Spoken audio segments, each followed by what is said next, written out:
nabaday daawadayaal maanta waxaynu halkan wax ka oran doonaa in maanta halkan ka radiyayna isla markaana halkan maanta ka buufinayna in ka afuufayna oo aynu sutida u qabanaynaa basar iyo samac ugu sameeynaa ninka la dhahaa Ayub Carlo waa Jaanis gaade dadka masaakiinta waliba dumarku ha u badnaadaan xawarida islaameed iyo bilis xawada ayuu afriyada soo fursad uga baariyo Charles ula gaaday Jaanis uu gabadha ku ceebeeyo wax kaga sheego kelmad ugu dhajiyo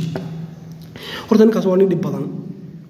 dhibtoon iyo qurux badna maadaama aad nin tahay inaad 24 ka socdo hablihiin aad ka xaraabayso taad ma garanaysaa hablihiin caayidad hablihiin Jaanis uu ka raadisa niyo wax qurux badan maaha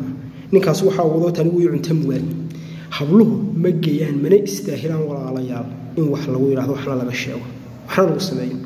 ninkii gabiyi waa kii lahaa mar waad ka dhalateen marna waad na dhalateen marna waa dhashiini marna waad dhabaysaa yani waad qabaysaa waa marwadaadi adigu taadhigo dhaaf dhig xumada ma geeyaani adigu taadhigo dhaaf buu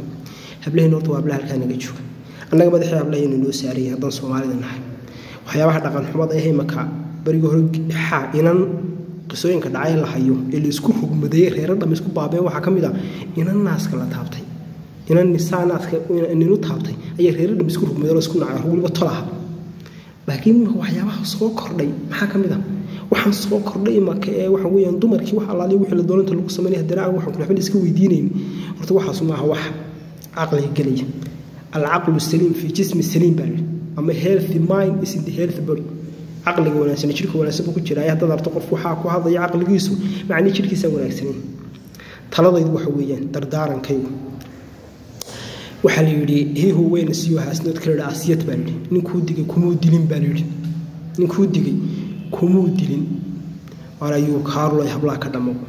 war hablahan aad Jaaniska ka gaadayso kada hablahan aad Jaaniska iyo furaska iyo fursadaha la gaadayso saad wuxuu ku sameeyay ambaar u yeesho warkida habla war hablo ma geeyana kada dhaqan xumada noocaas iyo riixamaro umuuman iska daay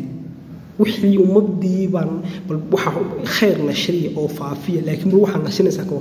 bal ninka uu saacabato masana taageeraysa leen madaxu loo saariyay ka ninka waxa ku hadii afar socdo habla yar iyo hablihii Soomaaliyeed sawacay Ayub Carlo last not the list ama guntii gunaadkii gabadii arrinkayga waxa ku leeyahay hadaad ka dhamaan wada hablaha shaqo la yaab leh oo Ruushku ka qabtay Ukraine oo kale ayaan ka qabanay halkaaga intan kugu imaado ayaan Syria ku dhigay basad kaliisu sidii